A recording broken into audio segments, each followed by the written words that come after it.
ประเดี๋ยวนี้เหมือนกับเวลาเร็วเนาะเพราะว่ามีเรื่อง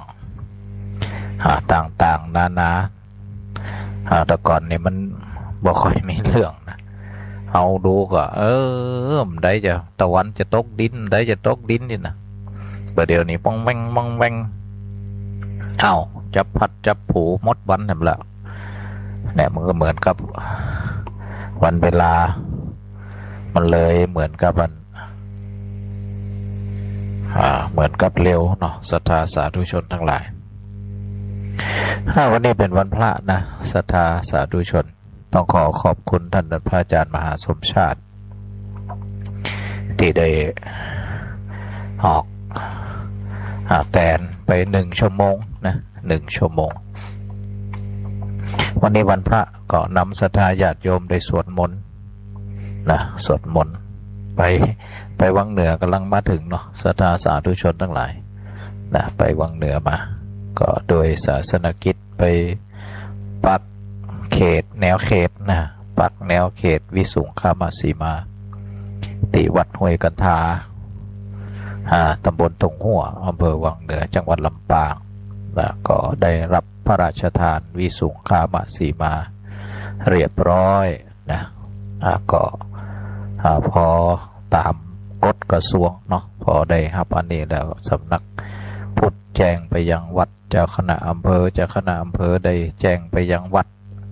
เรียบร้อยก็แจ้งไปยังผู้ว่าแจ้งไปในอำเภอก็เป็นหน้าที่ของนายอำเภอที่จะต้องไปรังวัดกับศรัทธาสาธุชนโดยมีคณะสงฆ์ร่วมด้วยนะศรัทธาสาธุชนอันนี้ก็เป็นกฎกระทรวงเนาะแนวปฏิบัติเพื่อเตรียมการนะพอเราได้แนวเขตชัดเจนตามที่เราขอไปแล้วก็เดี๋ยวก็จัดผูกเนาะผูกสีมาก็คือเขตแดนนั่นนะผูกเป็นถูกต้องบอกว่าทางบ้านเมืองทางคณะสงฆ์ทางพิธีสงฆ์ทางสังฆกรรมวันนี้ก็เสร็จภารกิจท่านก็แวบไปหาแม่นะไปให้กำลังจิตกำลังใจโยมแม่เนาะก็เป็นเดือนกว่าแล้วก็มาได้ไปเสร็จแล้วก็ไปให้กำลังใจตูเจ้าที่เป็นได้ไปอยู่หันได้วันหนึ่งละนะวันที่21ตุลานะอาตมาบ่ได้ไปเนาะวันที่20นะอาตมาบ่ได้ไปส่งเปิดนะมหาสหพลเนาะก็ได้มีเมตตาเปิดมาอยู่อาศัยนี่แหละเปิดมาอยู่นี่แหละพอดีปีนี้วัดบรรพตสถิตก็พอมีตุเจ้าอยู่ตน6 ตนบ้านเกิดก็บ่มีตุเจ้ามีแต่เน้นเข้าพรรษาแล้วก็ได้ปรึกษาหารือกับมหาสหพลเพื่อก็มีเมตตาจะได้ไปเป็นขวัญกำลังใจกับศรัทธาสาธุชนที่สำนักสงฆ์บางเจริญเป็นบ้านเกิดของอาตมาภาพตำบลวังแก้ววันนี้ก็เลยถือโอกาสได้ไปทำภารกิจหลายภารกิจเนาะไปรวมกับนายอำเภอไปหลังวัดเขตสีมาไปเยี่ยมโยมแม่เสร็จก็ไปให้กำลังใจมหาสหพลขากลับก็แวะบ้านไอ้เบานะ ผู้ดีไอ้เบาก็มีปัญหาเรื่องสุขภาพไปให้กำลังจิตกำลังใจได้เห็นหน้าเห็นตาแล้วก็ไปบ้านเยี่ยมหลานโอ้หลายตีหลายทางเลยวันนี้ ศรัทธาสาธุชนวันนี้ภารกิจหลายตีหลายตังมาถึงพบก็เตรียมตังเตรียมพันเตรียมนี่นะพอดีก็มีวันผูกมีคณะผู้สูงอายุจากตำบลบ้านแรงเนาะโดยโยมหนิงเนาะเปิดดูแลเรื่องนี่แหละสำนักงานปลัดเปิดก็มีโครงการกูผีอาจจะเอาคนเท่าไปในเชิงวัฒนธรรมเนาะปีนี้ก็เลยจัดโครงการในเชิงศาสนา ปาคนเฒ่าคนแก่เข้าวัดนะฟังธรรมปฏิบัติธรรมมาฝึกสมาธิ2 วันนะวันผูกวันผูกกับวันฮือเนาะประมาณ30ที่แรกเป้าหมายก็60นะประมาณ30-40เนี่ยแหละอย่างว่านะจนไปวัดเหมือนจักหางเตาเนาะ เปิดกระตั้งเป้าไว้อยากจะจนมาคือ50-60นะแต่ว่าโดยข้อจำกัดอาจจะสุขภาพบดีผ่องห่วงบ้านห่วงผ่องอย่างนะการที่จะมานอนวัดนอนว่าก็อาจจะบ่สะดวกคนตะกอนในผิงไส้นะเรื่องการปฏิบัติธรรมทานศีลภาวนานี่โอ้ไปแม่ไปป่อไปนะคนตะกอนนี่นะคนประเดียวนี่มันเหมือนกับ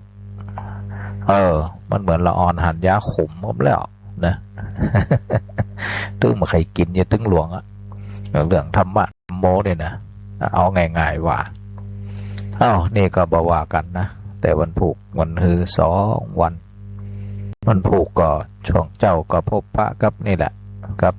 ญาติโยมเปิดโครงการเรียบร้อยตอนบ่ายก็เจอคือคุณหมออมรรัตน์เนาะพร้อมกับอาจารย์มหาสมชาติกับลูกศิษย์ลูกหาในวัดนี่แหละได้คุณหมออมรรัตน์เพิ่นก็จะเป็นวิทยากรหลักเพิ่นก็จะมาอู้เรื่องสมาธิบำบัดนะคุณหมออมรรัตน์นี่เพิ่นก็ไปศึกษากับครูบาอาจารย์หลายตีหลายต่างก็มองเห็นว่าหลักสูตรเนี่ยเนื้อหาเกี่ยวกับสมาธิบำบัดน่าจะเหมาะกับคนเฒ่าไม่ใช่คนเฒ่าอย่างเดียวนะคนยุคนี้นะได้ทั้งสุขภาพกายสุขภาพจิตก็เลยเชิญคุณหมออมรรัตน์มาแต่ก่อนเพิ่นเคยเป็นผอโรงพยาบาลส่งเสริมสุขภาพนะก็คือรพสตนี่แหละอนามัยเก่านะเปิดเกษียณแล้วก็ได้ หัวจักมักคุ้นกับพระอาจารย์เนาะสมัยเป็นผอรพสตนี่แหละโรงพยาบาลชุมชนนี่แหละเพิ่นก็นิมนต์พระอาจารย์ไปพบพระคนเฒ่าคนแก่หลายบ้านหลายจองนะนี่เพิ่นก็ไฟศีลไฟธรรมพอเกษียณแล้วก็บ่ทิ้งเรื่องธรรมะธรรมโมผูกกับคุณหมออมรรัตน์เพิ่นก็มาเป็นวิทยากรแต่พระอาจารย์ก็บ่ได้อยู่นะต้องไปอบรมละอ่อนปูนนะโรงเรียนวังเหนือวิทยาพุ่นนะเกี่ยวกับยาเสพติดเนี่ยวันที่24อันนี้ก็คือพระอาจารย์มหาสมชาตินะ อยู่นี่อาตมาภาพก็จะไปอบรมละอ่อนปุ่นนะโรงเรียนบ้านปุ่นบ้านเอื้อมบ้านอย่างปุ่นนะบ้านเอื้อมอบรมอยู่ปุ่นนะแล้วก็ตอนบ่ายก็ละหาพระตุจิ๋วนะเป็นคนใจห่มก็สลับหลังพระบทูสัทธาเพราะว่าหับงานแล้วนะแต่ว่าโครงการนี่เพิ่นก็ติดต่อมาเหมือนกันแต่เพิ่นมาแหน่มานอนนี่นะเอาก็หับงานปะ จะได้กับบดีถูกไว้เอาธรรมะไปธรรมะสู่สถานศึกษาธรรมะสู่ประชาชนอันนี้ก็เล่าเรื่องราวนะภารกิจ2 วันเนี่ยนะ2 วันเนี่ยจริงๆมีสอนหนังสือด้วยนะวันที่23เนาะเพราะว่าวันนี้มันนั่นเป็นวันพระนะต้องไปสอนชดเชยวันพฤหัสก็เลยเลื่อนไปเนาะไปสอนชดเชยวันหลังศรัทธาญาติโยมเนาะนี่ก็ถือโอกาสได้บอกบุญสถานวันที่26บัดติดไหนก็ไปร่วมบุญร่วมกุศลกิจกรรมหล่อเทียนพรรษาที่วิไลสงฆ์นครลำปางนะช่วงเจ้าเนาะนะตั้งแต่8 โมงจนถึงเลี่ยงเพลนะศรัทธาสาธุชนเนาะปีละครั้งนะเขาก็มีกิจกรรมที่นัดพบกันนะบางท่านบ่ได้ไปร่วมที่ของคลื่นสีขาวที่ว่า สถาบันธรรมาภิวัตน์ที่ไม่เหมาะเนาะซบเตือนนะก็สามารถมาที่นี่ได้ที่เกาะขาวิไลสงฆ์นครลำปางเนอศรัทธาสาธุชนทั้งหลายนะมารวมกันได้นะถ้าบ่สามารถจะไปได้ก็สามารถทำบุญทางออนไลน์ได้เนอศรัทธาสาธุชนทำบุญทางออนไลน์มี QR Code มีเลขที่บัญชีสามารถโอนรวมเป็นแผ่นนั้นแผ่นเตียนเนาะแผ่นเตียน39 บาทนะแล้วก็ผ้าอาบน้ำฝน99 บาทนะก็เฮาทั้งหลายก็อุปถากอุปถัมภ์บางอย่างมันอาจจะมีแฝงไว้ด้วยคติที่เขายังรักษาหีดห้อยอยู่แต่ก่อนนี่ได้ประโยชน์ด้วยนะก็คือเตียนนี่เป็นประโยชน์แก่ภิกษุสามเณรช่วงนั้นมันบ่มีไฟฟ้าเนาะศรัทธาญาติโยมตะก้อนนะเปิดบ่มีไฟฟ้าเปิดก็มีเตียนนี่แหละญาติโยมทั้งหลายเห็นว่าพระภิกษุจะต้องศึกษาพระธรรมวินัยพระธรรมคำสอนแล้วก็เอามาสอนบอกกล่าวศรัทธาญาติโยมแล้วก็เห็นความลำบากเลยเอาเตียนไปถวายมาเดียวเนี่ยก็ปรับเนาะนอกจากคติที่เขาก็ยังถือเป็นทำทานที่อุปถากอุปถัมภ์พระศาสนาเปลี่ยนจากเทียนเป็นหลอดไฟผ่องมาเดียวในโซลาเซลล์ผ่องนี่นะเขาก็ปรับได้หรือจะใช้เทียนก็ได้ศรัทธาญาติโยมเนาะได้ทั้งนั้นล้วนแต่เป็นประโยชน์สำหรับเตียนนี่ก็อาตมาเนี่ยก็จุดถวายเป็นพุทธบูชาถ้าเหลือผ่องก็ญาติโยมทั้งหลายเวลาเปิ่นไปเข้าเว้นเข้าย้ำนะบ่ค่ำบ่คืนนะเวลาเปิ่นเข้าเว้นเฝ้าระวังเรื่องไฟป่านะเปิ่นก็มาขอเศษเตียนนี่แหละที่จุดบะเสียงนะจุดเวลาเขาจุดสวดมนต์จุดอย่างถ้าบะเสียงเขาก็เก็บมาไว้เพื่อเกื้อกูลใจประโยชน์ปหลวงแม่หลวงหรือประธานชุมชนเนี่ยเป็นอย่างมาขอเมตตาเอาไปใจไปเอาไปจุดบะค่ำบะคืนเพราะเปิดอยู่ป่าเนาะไปเฝ้าระวังคนจะจุดไฟเผาหน้าแรงนะศรัทธาสาธุชนทั้งหลายเนี่ยมันก็ล้วนแล้วแต่เป็นผลประโยชน์ทางตรงทางอ้อมแต่ที่แน่ๆเขาก็ได้บุญได้กุศลเนาะบุญกุศลเขาได้ละนะเบื้องต้นเขาก็ขจัดเสียซึ่งความตนีทีเหนียวบุญนะนี่เป็นเครื่องขจัดความตนีทีเหนียวความเห็นแก่ตัวนะแล้วก็กุศลเขาก็ได้เห็นประโยชน์ได้เห็นกุศลก็คือสติปัญญาความเฉลียวฉลาดดังนั้นก็จะมีคู่กันนะบุญกุศลเขาก็คือได้สองอย่างนี่ได้บุญก็คือได้เป็นคุณงามความดีได้เป็นความสุขได้เป็นประโยชน์และกุศลก็เป็นเรื่องของความฉลาดความเล็งเห็นถ้าเขาบอกเห็นประโยชน์นี่ได้แต่บุญเนี่ยนะทำบุญอย่างเดียวแต่แบบเป็นกุศลบ่เกิดสติปัญญาบางทีก็เกิดดราม่าผ่องบางทีก็ผิดหวังผ่องนี่นะฉะนั้นเวลาเขาทำบุญแล้วคือเกิดกุศลกุศลก็คือเห็นปัญญาได้เห็นความสัมพันธ์ความเกื้อกูลความดีงามที่มันแฝงมาโดยกิจกรรมพวกนี้นะนี่แหละศรัทธาสาธุชนทั้งหลายเนาะทางนั้นก็เบื้องต้นก็ปรารภเรื่องนี้ก่อนนะติดหนึ่งก็เป็นวันนี่แหละนะศรัทธาญาติโยม3 วันติดกันนะวันที่28ก็เป็นวันเฉลิมพระชนมพรรษาขององค์พระบาทสมเด็จพระวชิรเกล้าเจ้าอยู่หัวรัชกาลที่10เนาะวันที่28กรกฎาคมของทุกปีเป็นวันเฉลิมพระชนมพรรษา วันที่29ก็เป็นวันอาสาฬหบูชานะเป็นวันอาสาฬหบูชาเป็นวันเวียนเทียนเป็นวันเฮาเข้าวัดเข้าวาเป็นวันขึ้น15ค่ำเดือน8หรือเดือน10เหนือนะเป็นวันตีถัดจากวันวิสาขบูชา6เดือน2เดือนเนาะ2เดือนเป็นวันตีหลังจากที่สมเด็จพระสัมมาสัมพุทธเจ้าได้ตรัสรู้แล้วก็เสด็จไปโปรดปัญจวัคคีย์นี่แหละปัญจวัคคีย์จากที่พระองค์ตรัสรู้พุทธคยาเนาะพุทธคยา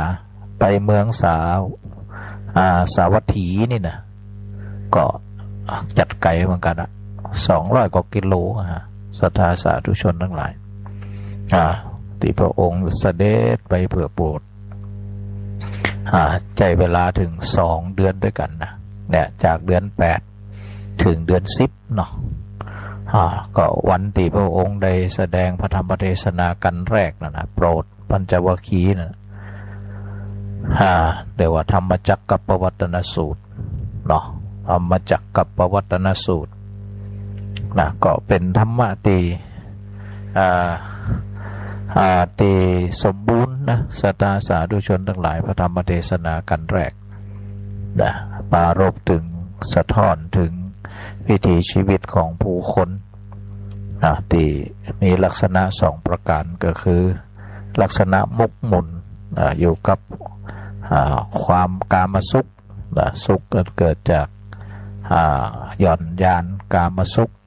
บางกลุ่มก็ไปทรมานตนตึงลำไปหย่อนลำไปนะพระพุทธองค์ก็เลยแสดงทางสายกลางนี่ทางสายกลางเรียกว่ามรรคมีองค์8เดี๋ยวก็จะมีเวลาได้อู้เนาะศรัทธาสาธุชนทั้งหลายก็วันนี้ก็อาตมาพระมหานพดลสุวรรณเมธีนะเป็นผู้มาดำเนินลำไปนะพระพุทธองค์ก็เลยแสดงทางสายกลางนี่ทางสายกลางเรียกว่ามรรคมีองค์8เดี๋ยวก็จะมีเวลาได้อู้เนาะศรัทธาสาธุชนทั้งหลายก็วันนี้ก็อาตมาพระมหานพดลสุวรรณเมธีนะเป็นผู้มาดำเนินสาธุชนได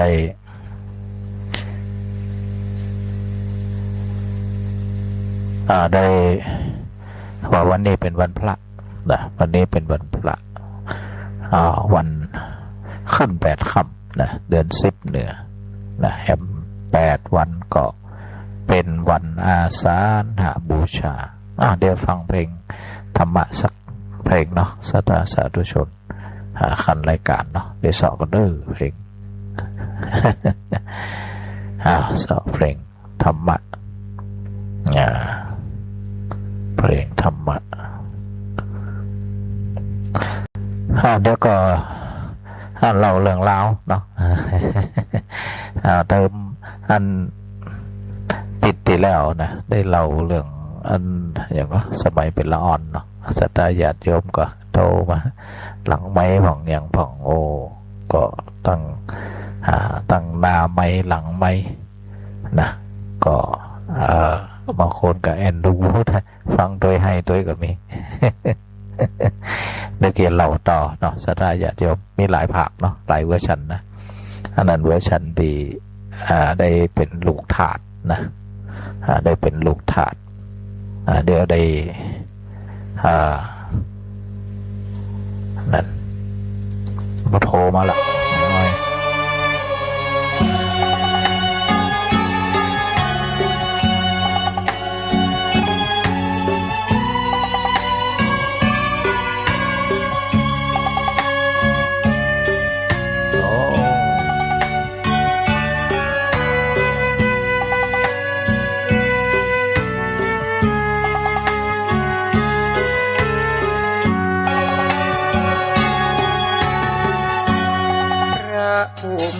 พระภาคเจ้านั้นพระองค์ใด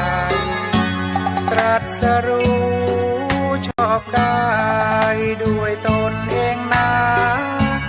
ดับเพลิงทุกเพลิงกิเลส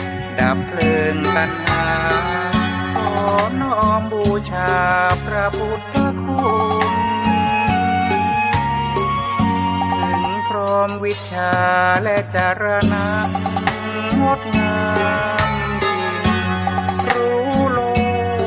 กแจ้งยิ่งส่องทางบาปบุญเพียรพูนพร้อมกายวาจา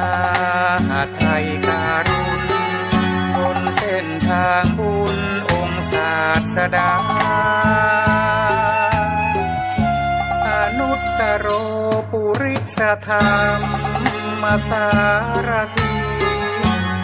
ทรงฝึกบุรุษได้ดีกว่าใครในลาเป็นครูผู้สอนมนุษย์และเทวดาตถาคตาผู้เลิศกว่าใครพระผู้มีพระภาคผู้รู้ตื่นเบิกบานผู้ข้ามพ้นกันดานด้วยธรรมผ่องใสผู้ถึงพร้อมความจำเริญแจกธรรมอำไพให้แก่เวไนผู้ไหว้วังวน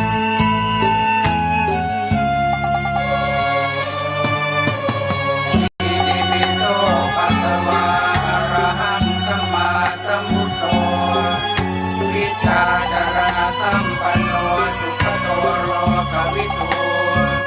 อนุตตโรปุริสธรรมสารติสัทธาเทวมนุสสานังพุทโธ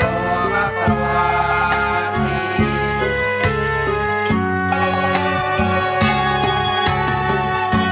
พระผู้มีพระภาคผู้รู้ตื่นเบิกบานผู้ข้ามพ้นกันดานด้วยธรรมผ่องใสผู้ถึงพร้อมความจำเริญแจกธรรมอำไพให้แก่เวไนผู้ไหว้วังวน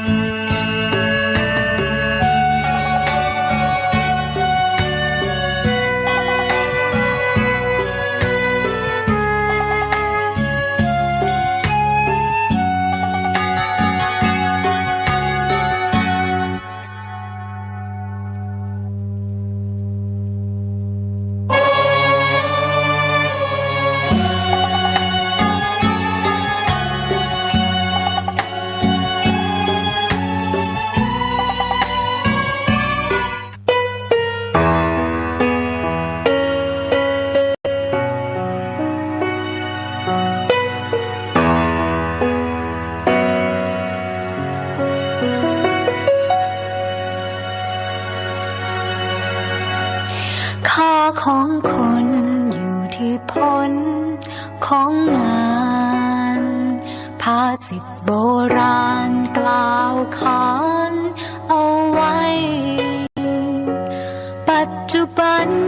ภาษิตนั้นเปลี่ยนไปค่าของคนอยู่ที่คนของใครคบคนผ่านพาไปหาผิดบงการชีวิตให้จับผิดแต่คนคอยยุแย่ใส่ร้ายป้ายสีคนใจมืดมนนี้ไม่พ้นเวรกรรมคบมันดิดนำพาไปหาผลแนะนำคนให้ฝึกฝนทำความดีขยันประหยัดซื่อสัตย์และอดทนรู้คุณคนแม้ว่าตนจะอดตายเกิดเป็นคนให้รู้จักคบคนคนนินทาว่าร้ายอย่าสนใจยึดคำโบราณกล่าวขานเอาไว้ค่า ของคนอยู่ที่ผลของงาน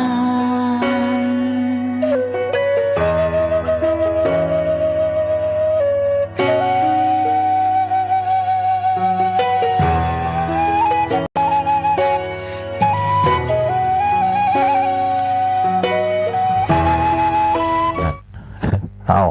แถมเพลงไป พอดีมีอันเพื่อนฝูง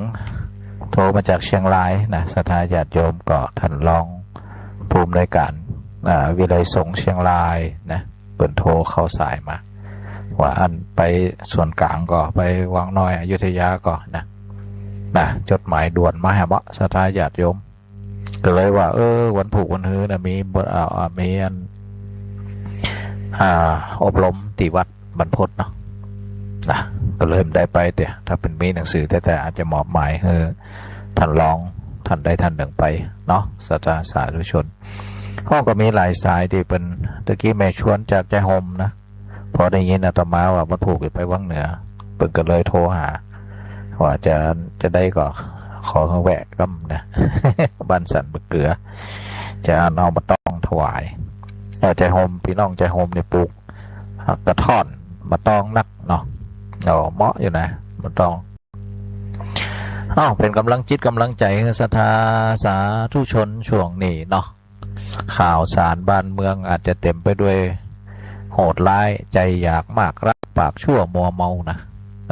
มันเข้าหมดดิรอยหลัวของมนุษย์นี่นะดังนั้นมีศีลนะที่พระพุทธเจ้าได้สอนศีลนะเป็นภูมิคุ้มกันกับสังคมกับมนุษย์หลวงพ่อพุทธทาสประกาศเตือนนะศีลธรรมไม่กลับมาโลกาจะวินาศแต่นะศรัทธาสาธุชนเนาะโหดไล่กันแต่มนุษย์บอกว่าข่าวในแง่ไหนละเอ็กละอ่อนโอ้โหนั่นก็ข่าวละอ่อนดี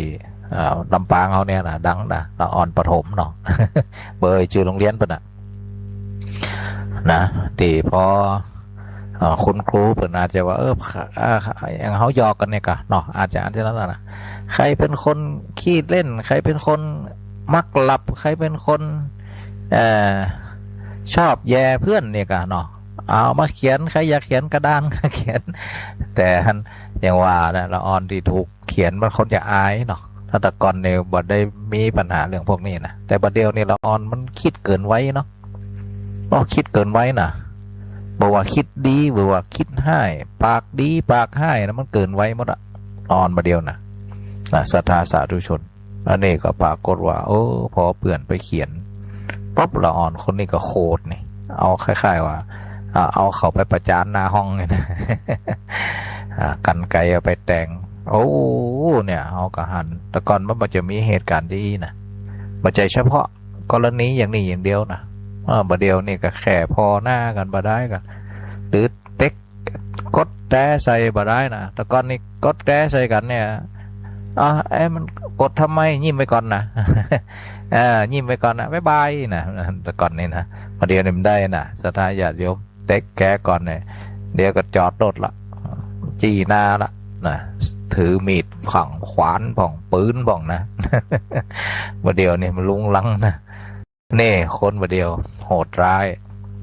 แต่ถึงภาพกว้างเขาหันละอาวุธติทันสมัยข้ามประเทศความโหดร้ายเนี่ยมีรัศมีไกลนะแต่ก่อนโหดร้ายน้อยๆนะรัศมีบอกว่า2 วาเวลาเขาจะตุบจะตีกันเนี่ยว่า2 วานะไม่ยะนะใส่กันนะประเดียวเนี่ยโหดร้ายเนี่ยข้ามโลกข้ามแดนนะอย่างอิหร่านนะก็อิหร่านยิงอิสราเอลขนอาวุธไปข้ามประเทศนะข้ามอิรักไปทิ้งระเบิดเป็น1,000-2,000 กิโลนะศรัทธาญาติโยมนะอิหร่านก็เอาขีปนาวุธยิงไปข้ามไปซาอุข้ามไปจอร์แดนนี่โหดไล่ข้ามประเทศนี่ยังบอกถึงว่านิวเคลียร์เด้นะถ้านิวเคลียร์สมัยอย่างเกาหลีนี่เดี๋ยวนี้รัศมีเกาหลีเหนือนี่นะเขาได้ยินข่าวพัฒนาขีปนาวุธยิงไปถึงสหรัฐปุ่น4-5,000 กิโล นี่ความโหดร้ายนะศรัทธาญาติโยมหรือแม่กระทั่งถึงแม่บักไก่ความโหดร้ายนะไก่ตัวคนไก่ตัวลูกฆ่าป่อฆ่าแม่นะ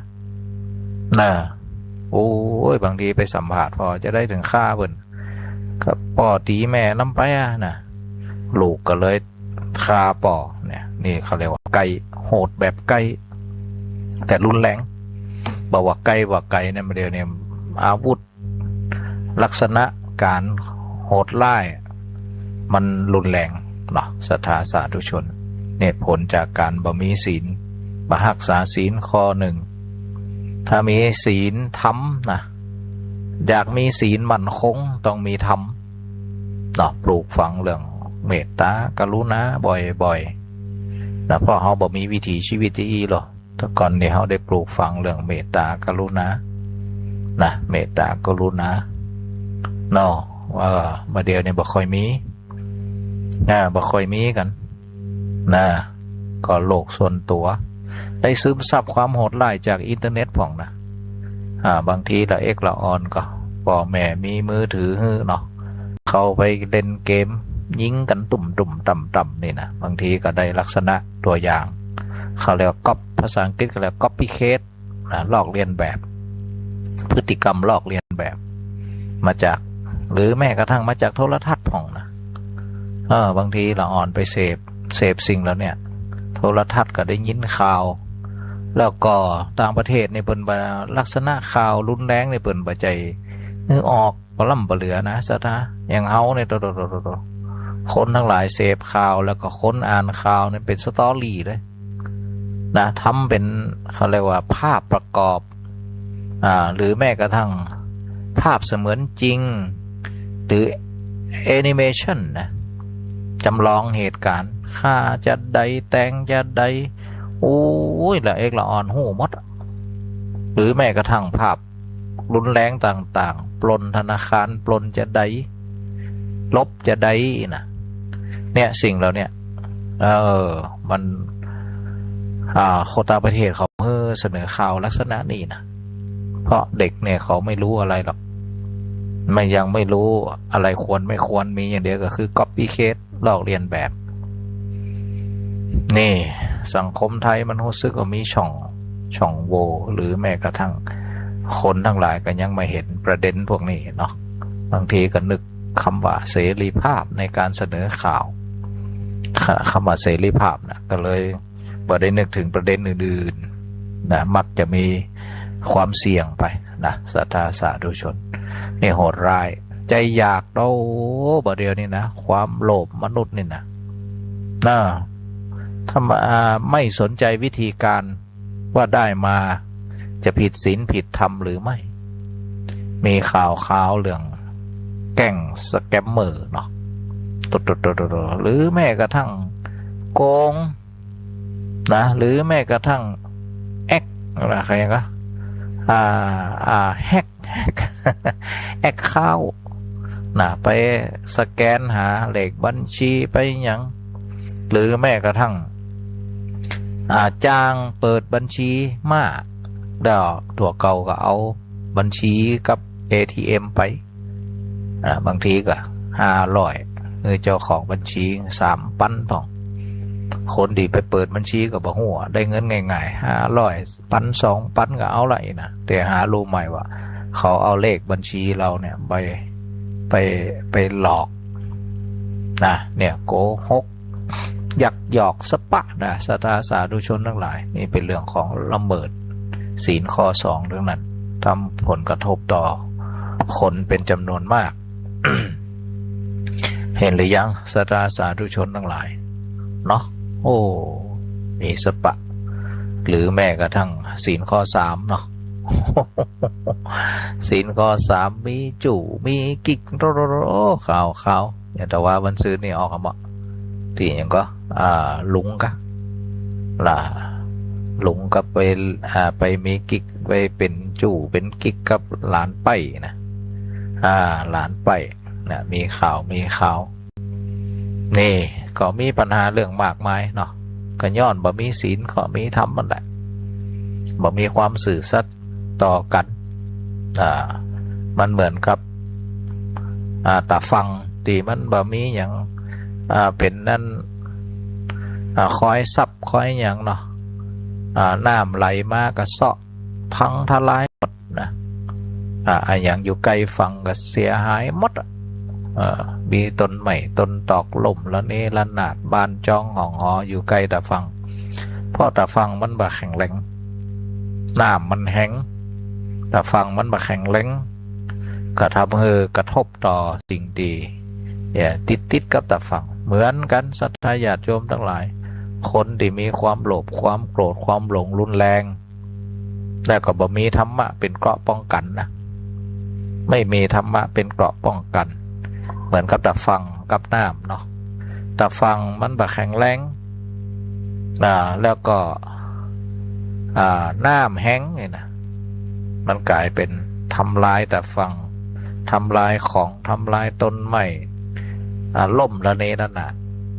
เหมือนกันคนที่มีโลภมีโกรธมีหลงแล้วก็บ่มีศีลมีธรรมเป็นเกราะป้องกัน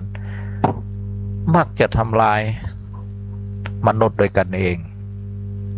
ทำลายในแง่หลายอย่างเนาะละเมิดผ่องทำลายเสียผ่องเสียทรัพย์เสียชีวิตละเมิดล่วงละเมิดเนี่ยถ้าพระได้ศีลข้อ3เขาเรียกขโมยผัสสะของคนรักนะที่หวงที่แหนเอาไปฮือกับคนอื่นผัสสะก็คือร่างกายของตัวเก่านี่แหละมีคนหักแหละแทนที่จะทนุถนอมเอาไว้ให้กับคนหักแต่ว่าไปขโมยเอาแอบไปฮือคนนั้นคนนี้ไม่ซื่อสัตย์ก็กลายเป็นความรุนแรงก็มีบางครั้งนะศรัทธาญาติโยมเนาะหรือบางครั้งก็ต้องเขาเรียกว่ามีการโกงกันเกิดขึ้นนะอย่างกรณีที่สามีก็ไปทำงานต่างประเทศเนาะส่งเงินมาสามีสื่อสัตย์ส่งเงินมาหมดเดือนหนึ่งก็หลายหมื่นปรากฏว่าภรรยาอยู่บ้านอยู่จองเอาเงินไปเป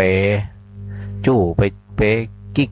นะสามีปิกมากับเหลืออย่างซักอย่างเนี่ยนายเอ็นดูเนี่ยศรัทธาหันหรือยังว่า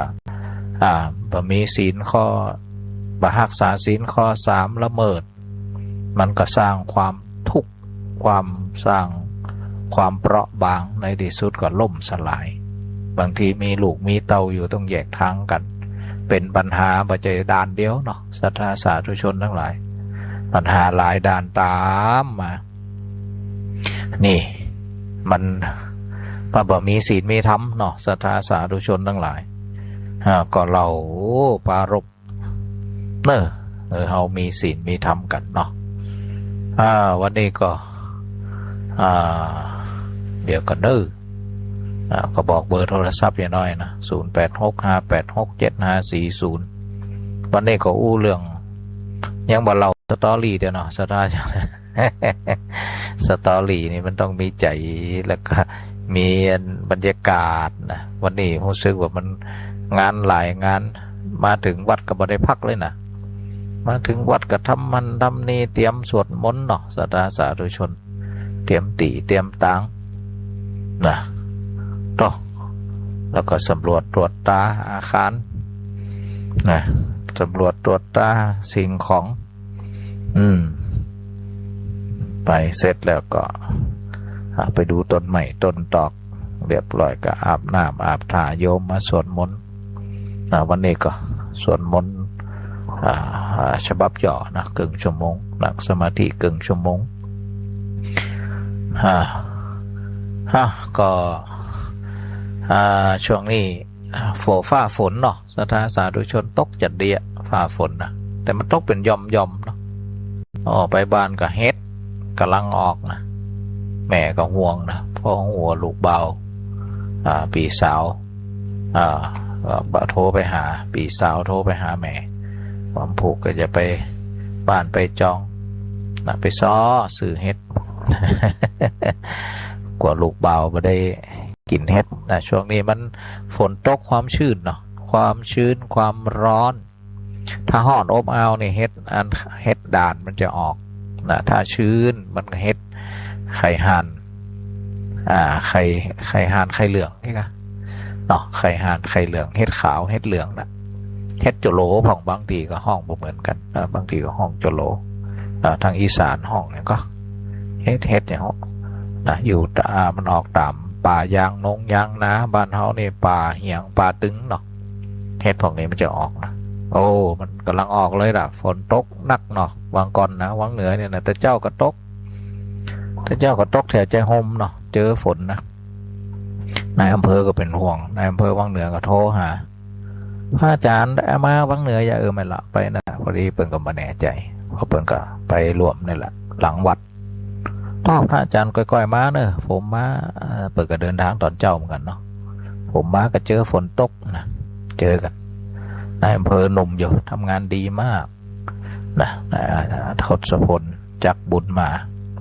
เนาะย้ายมาจากนาหมื่นจังหวัดน่านเนาะก็มาอยู่ศรัทธาสาธุชนทั้งหลายหับโทรศัพท์ก่อนเนอะเจริญพรมาตรการนะ แม่อะไรนะรายงาน แม่อะไรยังเป็นงามแม่อะไร แม่ยังก็แม่กอมแม่ก็ก้อมแม่ก้อม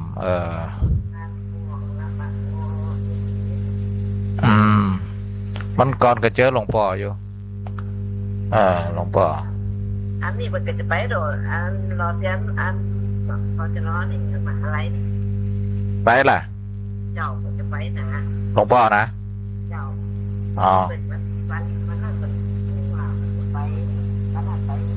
ต่างครับไปบ้าน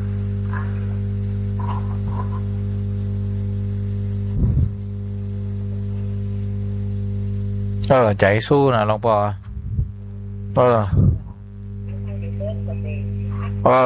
ใจไม่เต้านะงงแงอ่ะท่านมหาท่านบ้านท่านอยู่ที่ไหนอยู่บ้านวังเจริญห้วยป้าวังเจริญวังแก้ววังเหนือแม่นวังเหนือพุ่นเกือบเหนือสุดเหนือสุดนี่เป็นบ้านไม่ฮีดนะบ้านไม่ฮีดบ้านเหนือสุดติดอำเภอพานป่ะ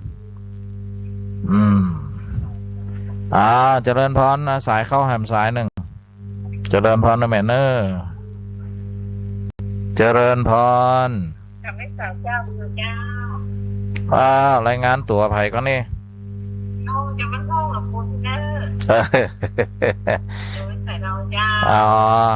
าฝนตกก็มันไม่มีแล้วเดี๋ยวอ้อยเชื่อแม่นละมันแบบลุ่มเนาะเฮ็ดออกมันห้องไม่ไหวแล้วเนี่ยเดี๋ยวถ้าฝนตกซึ้งมันจะออกเยอะหลายยกอยู่หันลองน่ะสาธุแม่สาธุนะสาธุโอ้พี่น้องบ้านหงประจำเลยเนาะกำลังจิตกำลังใจประจำเลยเจริญพรครับไปหาครับรายงานตัวปอยังก็ลี่ลี่ฝนตกกะลี่ตกไปมาวันนี้มันตกครับแม่นละมาเดี๋ยวมันมาตกลุ่มนะตกแดดอย่างเงี้ยเฮ็ดออกดีเหมือนกันนะเฮ็ดออกก็นั่งลี่เฮ็ดออกก็นั่งลี่แหละตั้งวังเหนือบนฝนซึ้งวางนะเดี๋ยวเด็กเฮ็ดกำลังออกกันแม่นเจริญพรนะปอนเนอร์เจริญพรพี่น้องตั้งลำปูนก็ฟังกันหลายตีหลายตังเจริญพรไปไหนยะไปสอนเจ้าอาจารย์เจ้านั่นอาจารย์ได้ไหมคุณน้องได้ไปก็มาพออาจารย์สำคัญก่อนได้ไปก็มางานสอนงานอย่างหูเจ้า ที่จะไปวันตัวเจ้าก็ได้ไปอยู่ไปมาค่อยกันท้า เจ้า นั่นผูกก็จะไปหาหมอ มาก่อน ผูกไปวังเหนือวิทยาเจริญพรนะแม่น้อยเนอะ เจ้า เจริญพรดูหลายสายเข้ามา เจริญพร ไว้สาข้าวผักงาน โอ้ต้องไปนอกเมืองนานอย่างกันนี่ ข้าวคนหัดมาชีวันนาเดย์ครับพื้นนั่นหน่อยแต่ว่านัดครับได้แบบอย่างชัดเจนนะครับตอนนั้นเดี๋ยวเราจะถือวัตถุคุณครับได้ โอ้สาธุสาธุเนาะวัดถุงมงคลนี่แหละ เราครับเรามันใจพี่น้องเด็กกับวันนี้จะรับมันจะครับ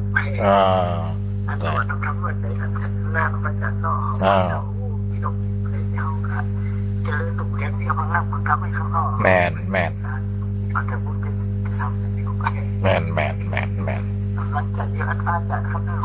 ก เจริญพรเนอะปอ ผู้ลงใจจะลงกระดานออกกับพระยาสาความที่ครับคลองอยู่ครับ ปอประเสริฐเจริญพรเนอะปอเนอะ ลูกครับครับ สาธุโอ้ปุ่นเมืองนานปุ่นนะศรัทธาญาติโยมนั่นละมาจากเมืองนานปุ่นนะนี่เอาธรรมะกว้างขวางเจริญพรดูเดี๋ยวกันเนอะเสียงนี่ โอ้เดี๋ยวกันเนอะหายไปไหนยะเจริญพร เป็นอะไรปลาไข่ไตนะจ๊ะ นี่ แม่ฟังธรรมะอยู่น้องฟังสบายใจเนาะเจ้าเนาะ สาธุเจริญพรเนอะ เจ้า ดีละแม่เนาะ เจ้าสาธุเจ้าสาธุเจ้าสาธุเจ้า ธรรมะนั่นคือหน้าที่ธรรมะนั่นเป็นของดีคนรู้หน้าที่คือคนมีธรรมะเจริญพรเจริญพร เจ้ากลับไว้สาเนอะท่านพระมหาเจ้า แม่สุเกียมันศิลพรฉิเตี้ยมันโหหลับปุนเนอะ พี่น้องบ้านหง ว้าวชัดเจนนี่นะเจ้า โอ้วันนี้วันพุธวันนี้ก็ตรงกับวันพระวันศีลนะเจ้า แม่น โอ้แขมพูดแน่ฉันจะจับศีลย่อยนะเจ้า เสียงใหญ่พูดบางทีเป้งพูดเป็นนั่นนี่นะ เจ้าเป็นพูดวันเข้าประจานะเจ้า แม่น เจ้ากลับไว้สาเนอะ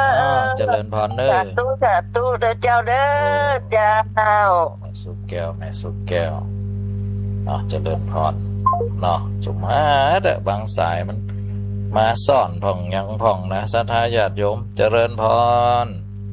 กลับไว้สาท่านพระอาจารย์เจ้า อันนี้เสียงคุ้นนี่ จำไม่ได้คุ้นๆอยู่ล่ะ จำมาได้สักเตียล่ะ จำได้ชัดเตี่ย แล้วที่26ไปก่อน อีแม่ทำได้ไปกะ อ้าว อีแม่จะมันเดินสะดวกแม่ใส่สองผักไปเอา มันมีอันแม่ยายแดงกับแม่ยายสมบัติก็จะไปกับแม่น้อยอินยาสี ได้เป็นยัง เจ้าแม่น้อยประกับมัดวันให้มาแม่น้อยอินยาสีแล้วนะเขาว่ามันมาสะดวกไก่หนูเอาหัวไปเต่าเป็นยัง แม่สีกูนนั่นนะจ้า แม่สีกูนตันอย่างก็ตันดุละอีกอะ เจ้าตัดธุระบ้านหนองรอง ตันดุละเห็นแม่ฟังกูตนกูโง่อ่ะเนอะ ดีละสาธุ อาหารศาสตร์บัตรได้โถเปิดกระปะ ได้เปิดก็ออกมันอยู่เป็นเนี้ย เจ้า สาธุนะ จ้าเป็นกำลังใจจ้า เจริญพร สาธุเจ้า แม่สีกุลตันดุลละบ้านหนองลองอันเนี้ยธรรมะนั่นแหละศรัทธาญาติโยมติได้ได้จ้าโอ้บางคนใจธรรมะเป็นที่พึ่งธรรมะโอสถดอกได้หล่อเลี้ยงจิตใจเจริญพร แต่ใจเจ้าทางสาร เออ ยายพรอืม คิด เออ ติดยากซ่อนสายซ่อน ได้ อืม ครับ อืม แล้วก็ ฝนตกก็สันกระแป้งอ่ะ แล้ว อืม แล้วมาไปเห็นว่า อ๋อ สาธุดีละดีละเชื่อมกันเนาะรักษาสุขภาพในย้ายเนอะเสียงสายมาหลายสายเพื่อกำลัง ขอบคุณมากอนุโมทนายายพรลองวัดแดงปุ่นนะวัดดัง วัดหลวงปอเอออ้าวเจริญพร เจ้าสาธุเจ้า ดู ไหนๆก็นี่ ยังแม่ไว้แจอันนี้คนแจหมเจ้า อ๋อแจโฮมบ้านอย่างแม่ บ้านแม่ตาไว้เจ้า โอ้แม่ตาไหนตั้งเท่นี่แต่ตาไหนนี่มาอย่างก็ปุ้นกะไปตั้งหลังไปตั้งใจโฮมวิทยาปุ่นเนาะ เจ้า เนาะเข้าไปทั้งปุ่นนะ ร้อนเจ้า ปงดอนปุ่นนะ เจ้า แม่ตาไหนแม่ละแต่ก่อนครูนั่นน่ะกะอาจารย์ที่สอนพระอาจารย์นะอาจารย์คณะวุฒินะเปิดไปสอนนั่นนะแม่ตาไหนนะคณะวุฒิตาใหญ่เดี๋ยวซึ่งว่าเป็น เกษียณแล้วเจ้า เกษียณละมาเดี๋ยวนี้รู้สึกเอามาอยู่ทั้งเพื่อบ้าน วันสงกรานต์นะ แม่นก็ฟ้า เจ้านั่นเป็นนั่นน่ะหลานเอ๋ยเจ้าก ะ เจ้า บ่ได้เจอบันปี2 ปีแล้วนะมันเดี๋ยวมันอยู่ เกษียณแล้วอยู่บ้านนะเจ้า อยู่บ้านล่ะ เจ้า เคยเจอเปิ่นเพ่ครับนะไปเตะที่บ้านสีหลวง ก็เจอเปิ่นอยู่นะหรือก็อยู่กับผู้สูงอายุอยู่ เจ้า บ้านโซฟาแม่นละเป็นหลานเคยล่ะเจริญพรเด้อแม่เนอสาธุสาธุนี่ดู เดี๋ยวก็จะหมดเวลาแล้วเนี่ย จะ4 ทุ่มแล้วเนี่ยศรัทธาสาธุชนอันรักษาสุขภาพด้วยเนอศรัทธาสาธุชนรักษาจิตรักษาใจเจริญพร เจ้าอาจารย์เจ้า แนะนำตัวกำลังไผ่แน่ แม่นวลปากกระแป้งเห็นเจ้า แม่นวลฝนตกก็ต้องปุ่น นกเจ้าไฟดับเนี่ยมาตะหอบมันเร็วเจ้า นั่นน่ะบางทีมันก็ยังว่านะ ก็ยังก็ไม่ให้จะพ่นนะ แล้วก็ฟังจะได้นี่ ไฟดับแล้วฟังวิทยุหรือฟังอย่างนี้ ฟังวิทยุเจ้า วิทยุฟังได้อยู่เนาะ เจ้าเจ้านี่ถ้าไฟดับอีสัญญาณก็มีนะมันไม่มีเลย ดับตั้งแต่หัวค่ำมาแล้ว สงสัยมันรู้อันนี้พอ ไม่ รู้ ให้จะพ่นนะ แม่นกว่าจะแก้ได้นะ ตำบลดอยนี่ครับฝนตกไม่ยังมันจังนับจังปนไปเสาไฟอะสายไฟอะกว่าจะมานะว่าผูกวันต่ำนะเสือนะ จ้ะ โอ้นั่นดีดูมันหัวเจ้าหน้าที่นะกว่าจะแก้ได้แต่ละจุด พอไม่ได้กลางคืนนี่เขาจะมาเนี่ยละต้องวันเป็นวันผูก แต่ทางอำเภอเมืองนี่เปิ่นมีแม่อย่างก็มีเว้นเปิ่นนะเด็กเดินอย่างเปิ่นก็มีถ้าแจ้งเปิ่นก็ปะ อันนี้มันทำไมมันปนมันบอกแต่ไฟมันจะพุดจะ แม่นหรอกถ้ามันดอยมันอย่างนี้มันยังว่าน่ะเนาะ จ้ะฝนตกฟ้าห้องต้องเอาละไฟดับละกูข้างเจริญพรนะแม่เนอสาธุอนุโมทนาแม่นะนั่นสายข้าวอีกแล้วเจริญพรเจริญพร มาตรการเจ้าได้ยินก็เจ้า ได้ยินละ ฝนตกมาเจ้า แม่น อันยกจะรายงานแล้วค่ะว่าทำไมชาติเลยนี่คงต้องทำชาติเป็นจริงนะกะก็อยากเหมือนกันอ่ะขอเป็นเจ้าแต่ชาติเจ๊กันเจ้กะบาง วันที่จะมาชาติเจ๊เขาเป็นอาการก่อนทำให้ยุบยกกับเพียงไรแล้วนะเป็นไง เพียงไร